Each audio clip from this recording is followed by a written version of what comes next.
Hi hello friends, എല്ലാവർക്കും നമ്മുടെ സുമി മുഫ സീൻഷോട്ടിലോട്ട് സ്വാഗതം. അപ്പം നമ്മുടെ മഴതോറും മുൻപേ സീരിയൽ നല്ല അടിപൊളി ട്വിസ്റ്റിലാണ് പോകുന്നത് അല്ലേ. നമ്മളെല്ലാവരും ആകാംക്ഷയോടെ കാത്തിരുന്ന ആ നിമിഷമായിരുന്നു അല്ലേ ഇന്നത്തെ എപ്പിസോഡിൽ. നമ്മുടെ സ്റ്റാൻലി ജോസഫും തൻ്റെ മകളായ അലീനയും തമ്മിലുള്ള ആ ഒരു കൂടിക്കാഴ്ച. പക്ഷേ അലീന അറിയുന്നില്ല തൻ്റെ അച്ഛനാണ് ഈ മുന്നിൽ വന്നിരിക്കുന്നത്. സ്റ്റാൻലി ജോസഫ് എന്ന് പറയുന്ന വ്യക്തിയാണ്. പേര് പറഞ്ഞെങ്കിൽ ഒരു പക്ഷേ അലീന തിരിച്ചറിഞ്ഞേനെ. അപ്പം തൻ്റെ മുന്നിൽ വന്നിരിക്കുന്ന അച്ഛനാണ് എന്നൊരു തിരിച്ചറിവില്ലാണ്ട് അലീന സ്റ്റാൻലിയെ കാണുന്നു. പക്ഷേ സ്റ്റാൻലി തൻ്റെ 22 വർഷങ്ങൾക്ക് മുന്നേ തൻ്റെയും വൈജയന്തിയുടെയും മകളായി പിറന്ന അലീനയാണ് ആ കാണുന്നത് അല്ലേ. അതൊരു വല്ലാത്തൊരു കൂടിക്കാഴ്ച തന്നെയാണ് അല്ലേ. അങ്ങനെ സ്റ്റാൻലി അലീനയെ കണ്ട് അവിടെ നിന്ന് ഇറങ്ങിയ നിമിഷം മുതൽ സ്റ്റാൻലിയുടെ മനസ്സിന് വല്ലാത്തൊരു വിങ്ങലാണ്. കാരണം തൻ്റെ അമ്മയാണ് സ്റ്റാൻലി ആ രൂപത്തിൽ കൂടെ കാണുന്നത്. ഇനി ഒരു DNA ടെസ്റ്റോ അല്ലെങ്കിൽ ബാലചന്ദ്രൻ പറഞ്ഞതിൽ എന്തെങ്കിലും ഒരു അപാകത ഉണ്ടെന്നോ ഒന്നും ഒരു അംശം പോലും സ്റ്റാൻലിക്ക് സംശയമില്ല.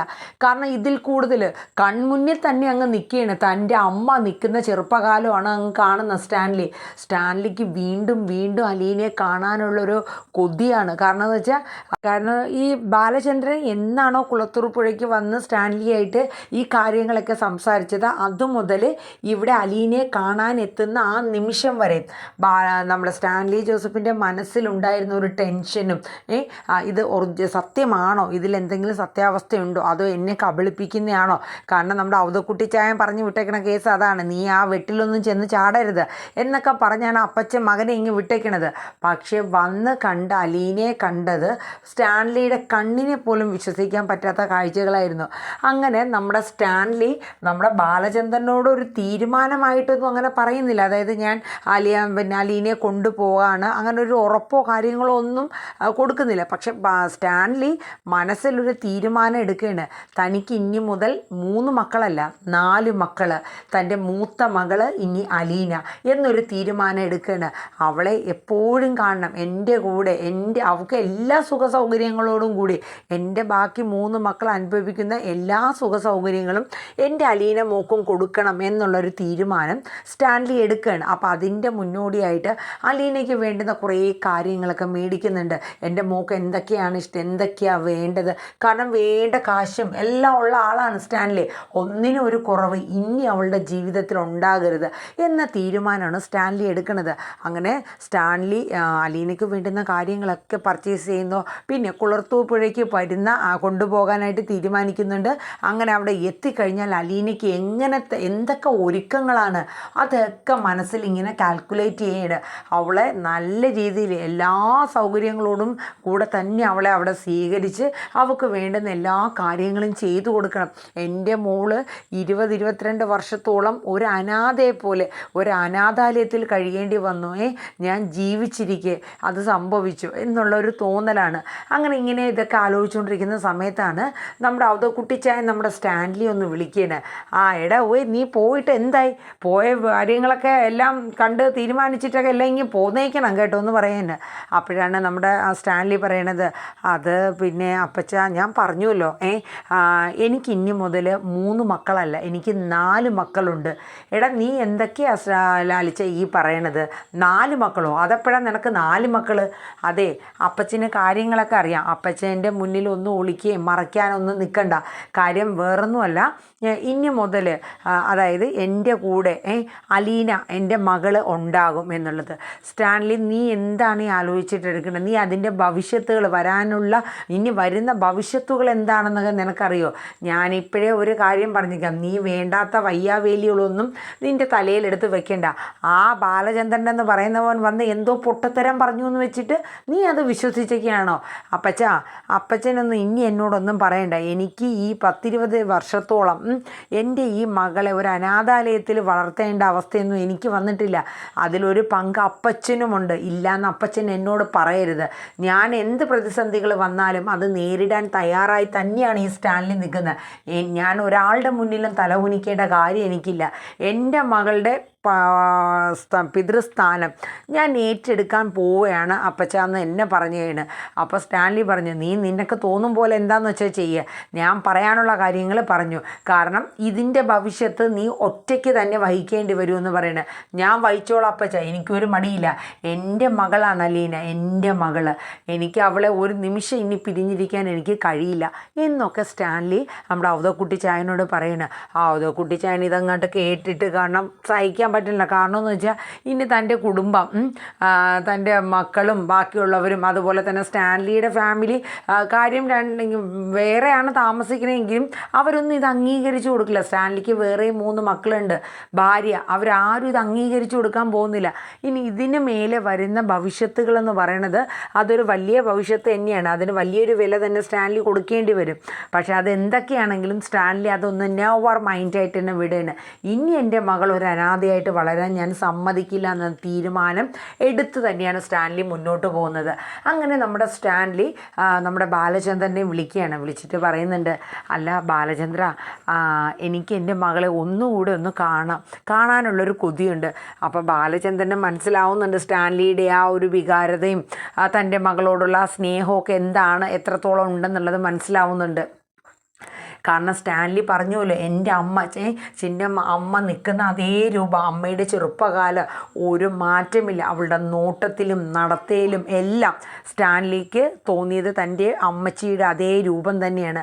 അപ്പം ബാലചന്ദ്രനെ മനസ്സിലായി. പക്ഷെ ബാലചന്ദ്രൻ പറഞ്ഞു, സ്റ്റാൻലി വേറൊന്നും തോന്നരുത്, ഇനിയും താൻ ഇവിടെ വന്നു കഴിയുമ്പോൾ അവൾക്ക് ചില സംശയങ്ങളൊക്കെ തോന്നും. കാരണം അങ്ങനെ വീട്ടിലൊന്നും ഞാൻ ഒരു ക്ലയൻറ്റിനെയോ ഒരു ബിസിനസ് ആവശ്യത്തിന് വേണ്ടിയിട്ടൊന്നും അങ്ങനെ ഞാൻ വരുത്താറില്ല. അപ്പോൾ അതെന്തായാലും പറ്റില്ല. എന്നിട്ട് ബാലേന്ദ്രൻ പറഞ്ഞു, ഇനിയിപ്പോൾ വേറെ എവിടെയെങ്കിലും വെച്ചാണെങ്കിലും കാണാനൊരു അവസരം തരാമോ ബാലേന്ദ്ര എന്ന് ചോദിക്കാൻ കേട്ടോ. അപ്പോൾ ആ ഒരു ഇത് കണ്ടപ്പോൾ ബാലചന്ദ്രൻ എന്നൊരു സ്റ്റാൻലിയോടൊരു സഹതാപം തോന്നിയാണ്. അപ്പോൾ ബാലേന്ദ്രൻ പറയുന്നുണ്ട്, ഞാൻ അവളെയും കൂട്ടി കുറച്ച് പർച്ചേസിങ്ങിനായിട്ടൊക്കെ പോകുന്നുണ്ട്, അപ്പോൾ അത് ഞാൻ പറയാമെന്ന് പറയണം. അത് കേട്ടപ്പോൾ അത് മതി ബാലചന്ദ്ര, ഞാൻ മാറി നിന്ന് അവളെ കണ്ണിപ്പെടാണ്ട് തന്നെ എൻ്റെ മോളെ ഞാൻ കണ്ടോളാം എന്നൊക്കെ പറയാൻ കേട്ടോ. അപ്പോൾ സ്റ്റാൻലിയുടെ ആ ഒരു റിക്വസ്റ്റ് ഉണ്ട്. അപ്പോൾ ബാലചന്ദ്രന് തന്നെ ഒരു ഇത് തോന്നുകയാണ് കേട്ടോ. അങ്ങനെ ബാലചന്ദ്രൻ ഓക്കെ പറഞ്ഞ് വെക്കുകയാണ്. അത് കഴിഞ്ഞ് കാണിക്കുന്ന നമ്മുടെ ബബിത അവിടെ എന്തൊക്കെ ചെയ്തുകൊണ്ടിരിക്കുന്ന സമയത്ത് നമ്മുടെ അലീന ബബിതയെ തന്നെ ഇങ്ങനെ നോക്കി നിൽക്കാൻ കേട്ടോ. വേറൊന്നുമല്ല, കാരണം ഇവിടെ ഓരോരുത്തരെ എടുത്തു കഴിഞ്ഞാൽ, ഇപ്പോൾ ബാലചന്ദ്രനെ എടുത്തു കഴിഞ്ഞാലും നമ്മുടെ കൃഷ്ണമോളെ എടുത്തു കഴിഞ്ഞാലും അവരെന്നെ സ്നേഹിക്കാൻ അല്ലെങ്കിൽ എനിക്കൊരു അംഗീകാരം തരാൻ ചില കാരണങ്ങളുണ്ടായിരുന്നു. അതേസമയം ബബിത അങ്ങനെയല്ല. തന്നോട് ആദ്യം വെറുപ്പായിരുന്നു, പിന്നീട് ആ വെറുപ്പ് അവളെ എന്നിലോട്ട് അടുപ്പിച്ചു. അവൾ എന്നെ സ്നേഹിക്കാൻ തുടങ്ങി. ആ വെറുപ്പ് മാറി ഇരട്ടി എന്നെ സ്നേഹിക്കാൻ തുടങ്ങി. അപ്പോൾ ആ ഒരു സ്നേഹം ഈ വീട്ടിൽ വേറെ ആരിൽ നിന്നും നമ്മുടെ അലീനയ്ക്ക് കിട്ടിയിട്ടില്ല. അതുകൊണ്ട് അവളുടെ സ്നേഹം എൻ്റെ ജീവിതത്തിലൊരു വലിയൊരു വില തന്നെയാണ്. തിരിച്ചും ഞാനും അവളെ അതിലേറെ സ്നേഹിക്കുന്നുണ്ട്. അതുപോലെ തന്നെ രോഹിത്ത് ഇതേപോലെയൊക്കെ തന്നെ ആദ്യം ആ ഒരു വെറുപ്പായിരുന്നു ആദ്യം. പിന്നീട് രോഹിത്തിനെ സംബന്ധിച്ച് പറയുകയാണെങ്കിൽ ചിലപ്പോൾ രോഹിത്ത് പുറത്തിറങ്ങി രോഹിത്തിന് പുതിയൊരു ജീവിതം തരാൻ കാരണക്കാരി അലീനയാണ്. ആ ഒരു കൺസിഡറേഷനിൽ ചിലപ്പോൾ രോഹിത്തിന് അലീനയോടൊരു സിമ്പതിയും സ്നേഹമൊക്കെ തോന്നാൻ വഴിയുണ്ട്. പക്ഷേ ബബിത ഇതിലൊന്നും പെട്ടല്ല കേട്ടോ. അപ്പോൾ ബബിത തന്നോട് കാണിക്കുന്ന സ്നേഹം അലീന അത് അത്രയ്ക്ക് വില മതിക്കുന്നുണ്ട്. അങ്ങനെ ബബിത ചോദിക്കുന്നുണ്ട്, ഇതെന്താ പതിവില്ലാണ്ട് എന്നെ ഇങ്ങനെ നോക്കണേ എന്നിങ്ങനെ ചോദിക്കണേ. ഒന്നുമില്ല, നിനക്ക് എന്നെ ഒത്തിരി ഇഷ്ടമല്ലേടി എന്ന് നമ്മുടെ അലീന ബബിതയോട് ചോദിക്കുക കേട്ടോ. അപ്പോൾ ബബിത പറയുന്നുണ്ട്, പിന്നെ ഇഷ്ടമില്ലാണ്ട് ഇതെന്താ ഇന്നൊരു പുതുമയാർന്ന ചോദ്യമൊക്കെ എന്ന് ചോദിക്കുന്നുണ്ട്. ഒന്നുമില്ല. എന്നിട്ട് ബബിതയുടെ അടുത്ത് അലീന കുറേ കാര്യങ്ങളൊക്കെ പറയുന്നുണ്ട്. ഞാൻ ഇവിടെ നിന്ന് പോയി കഴിഞ്ഞാലും നീ എൻ്റെ സ്ഥാനത്ത് നിന്ന് കൃഷ്ണമോളുടെ കാര്യമാണെങ്കിലും അച്ഛൻ്റെ കാര്യങ്ങളാണെങ്കിലും ഇങ്ങനത്തെ അമ്മയുടെ സ്വഭാവം അറിയാമല്ലോ, എല്ലാ കാര്യങ്ങളും കൃത്യമായിട്ട് മോള് ചെയ്യണം. അത് മാത്രമല്ല രോഹിത്ത് ഇപ്പോൾ കുഴപ്പമൊന്നുമില്ല, പക്ഷേ എങ്കിലും അവൻ്റെ ആ ഒരു പ്രായത്തിൻ്റെ ഒരു ഇതൊക്കെ ചിലപ്പോൾ അവൻ്റെ ജീവിതത്തിൽ ഇനിയും വരും. അതൊക്കെ കണ്ടറിഞ്ഞ് മോളെല്ലാം അറിഞ്ഞ് ചെയ്യണം. അത് പറഞ്ഞപ്പോൾ ബബിതയുടെ ഉള്ളിൽ ഒരു വല്ലാത്തൊരു കത്തലാട്ടോ. കാരണം അലീന ചേച്ചി പോണു എന്നൊക്കെയുള്ള ഒരു സങ്കടവും പിന്നെ ഇങ്ങനെയൊക്കെ പറയുമ്പോൾ പെട്ടെന്നൊരു വല്ലാത്തൊരു ഇമോഷനിൽ ബബിതയ്ക്കും വരെയാണ് കേട്ടോ. അപ്പോൾ ഇവരിങ്ങനെ സംസാരിച്ചുകൊണ്ട് നിൽക്കുന്ന സമയം കൃഷ്ണമോൾ ഓടി വരെയാണ് കേട്ടോ. എനിക്കറിയാം, അല്ലെങ്കിൽ എന്നോടിപ്പം അലീന ചേച്ചിക്ക് പണ്ടത്തെ സ്നേഹം ഒന്നുമില്ല, കണ്ടില്ലേ ബബിതേച്ചിയുടെ അടുത്ത് മാത്രം നിന്ന് സംസാരിക്കണേ. അപ്പോഴേക്ക് അലീന ചെന്നിട്ട് പറഞ്ഞു, എടി കുറുമ്പത്തി, നിനക്ക് ഭയങ്കര കുറുമ്പല്ലേ, അതെ, ബബിതയോട് പറയേണ്ട കാര്യം ഞാൻ ബബിതയോട് പറയും, നിന്നോട് പറയേണ്ട കാര്യം ഞാൻ നിന്നോട് തന്നെ പറയില്ലേ എന്നൊക്കെ പറഞ്ഞിട്ട് ആ ചെവിക്ക് അങ്ങോട്ട് പിടിച്ചൊന്നങ്ങോട്ട് കറക്കുകയാണ് കേട്ടോ. രോഹിത്തിനോട് പറയേണ്ട കാര്യം ഞാൻ അവനോടും പറയും എന്ന് പറഞ്ഞിട്ട് പറയണം, എനിക്കറിയാം പണ്ടത്തെ സ്നേഹം ഒന്നുമില്ല അലീന ചേച്ചിക്ക് എന്ന് പറഞ്ഞു. അപ്പോഴേക്കും നമ്മുടെ ബാലചന്ദ്രൻ ഇറങ്ങി വരികയാണ് കേട്ടോ. ബാലചന്ദ്രൻ വന്നിട്ട് ചോദിച്ചു, എന്താ ഇവിടെ? അതെ, ഇവിടുത്തെ ഈ കുറുമ്പത്തിക്ക് കുറച്ച് കുശുമ്പ് കൂടുതലാച്ചാന്ന് അലീന പറയണ. കുശുമ്പ്. അപ്പോഴേക്കും കൃഷ്ണമോള് പറയണ, ദേ അച്ഛൻ്റെ പുന്നാര മോള് അലീന ചേച്ചിയല്ലേ എന്ന് പറയും. അപ്പോൾ പറയും, ആര് പറഞ്ഞു? എൻ്റെ പുന്നാര മോള് നീയല്ലേടി എന്ന് കൃഷ്ണമോളുടെ അടുത്ത് പറയാണ് കേട്ടോ. അപ്പോഴേക്കും അലീന പറഞ്ഞു, അവൾക്ക് ഭയങ്കര കുശുമ്പാട്ടോ വെച്ചാ, ഞാൻ ബബിതയോട് ഇച്ചിരി നേരം ഒന്ന് സൊല്ലിക്കൊണ്ടിരുന്നപ്പോൾ അവൾക്ക് അപ്പോഴേക്കും കുശുമ്പ് കയറി. അവൾ അങ്ങനെ അച്ഛാ. എന്നിട്ട് അലീന ബാലേന്ദ്രനോട് പറയുന്നുണ്ട്, അതെ ഇവളെ കുറച്ച് ഇടയ്ക്കൊക്കെ വല്ലപ്പോഴും മടിയിലൊക്കെ ഇരുത്തി ഒന്ന് പുന്നാരിപ്പിച്ചിട്ടുണ്ടോ കേട്ടോ. അവൾക്ക് ഇച്ചിരി പുന്നാര ഇടയ്ക്ക് കിട്ടിയില്ലെങ്കിലേ ഭയങ്കര കുശുമ്പ് കയറും എന്നൊക്കെ പറഞ്ഞിട്ട് അവർ സംസാരിച്ചുകൊണ്ടൊക്കെ ഇരിക്കുകയാണ് കേട്ടോ.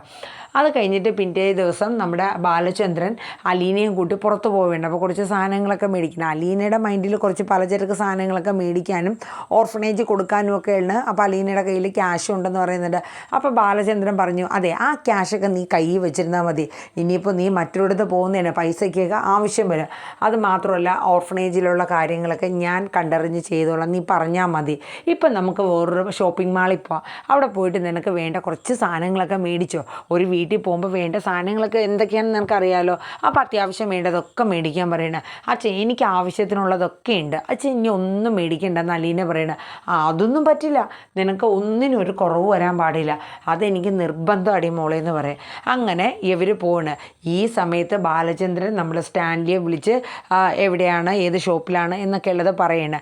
അങ്ങനെ ഒരു ടെക്സ്റ്റൈൽ ഷോപ്പിൽ വരണം. അപ്പം ഇവർ വരുന്നത് നോക്കി സ്റ്റാൻലി വെയിറ്റ് ചെയ്ത് നിൽക്കുകയാണ് കേട്ടോ. അങ്ങനെ സ്റ്റാൻലി തൻ്റെ അലീന മോളെ വീണ്ടും കാണുന്നുണ്ട്. സ്റ്റാൻലിക്ക് അലീനയെ കാണുമ്പോൾ അമ്മയുടെ ഓർമ്മകളാണ്. എത്രയോ 10-20 വർഷത്തിന് മേലെയായി അമ്മ അതായത് നമ്മുടെ വൈജയന്തി 8 മാസം അലീനെ പ്രഗ്നൻ്റ് ആയിട്ടിരുന്ന സമയത്ത് എങ്ങാണ്ടാണ് നമ്മുടെ സ്റ്റാൻലിയുടെ അമ്മച്ചി മരിക്കുന്നത് കേട്ടോ. അപ്പം അത്രയും വർഷത്തെ ഒരു ഇടവേളയ്ക്ക് ശേഷം തൻ്റെ അമ്മയുടെ ചെറുപ്പം ഇങ്ങനെ കാണുകയാണ്. അപ്പം സ്റ്റാൻലിക്ക് ഭയങ്കര ഒരു ഇതാട്ടോ അലീനയെ കാണുന്ന ആ നിമിഷങ്ങൾ. അങ്ങനെ സ്റ്റാൻലി അവരെ അലീനയുടെ കണ്ണിൽ പെടാണ്ട് അലീനയുടെ ഓരോ നോട്ടവും നടത്തവും അലീന പറയുന്ന ഓരോ കാര്യങ്ങളും ആക്ടിങ്ങും ഒക്കെ ദൂരെ മാറി നിന്ന് ആസ്വദിക്കുക കേട്ടോ. അതിൻ്റെ കുറച്ച് നല്ല നല്ല വിശേഷങ്ങളൊക്കെയാണ് കാണിക്കുന്നത്. അപ്പോൾ ബാലചന്ദ്രൻ പ്രത്യേകം പറഞ്ഞിട്ടുണ്ട് അവളുടെ മുന്നിൽ വരരുത്, കാരണം വന്നു കഴിഞ്ഞാൽ പിന്നെ അവൾക്കത് മനസ്സിലാവും, അതിനുള്ള ഒരു പ്രത്യേക കഴിവ് തന്നെ അവൾക്കുണ്ട് എന്നൊക്കെയുള്ളത് ഇങ്ങനെ ബാലചന്ദ്രൻ സ്റ്റാൻലിയോട് പറഞ്ഞിട്ടുണ്ടായിരുന്നു. അപ്പോൾ അതനുസരിച്ചിട്ട് കാര്യങ്ങളൊക്കെ സെറ്റായിട്ട് അവർ എല്ലാം ഡീൽ ചെയ്യാൻ കേട്ടോ. അപ്പം അങ്ങനത്തെ കുറച്ച് വിശേഷങ്ങളൊക്കെയാണ് നാളെ നമ്മുടെ ഇതിൽ വരുന്നത്.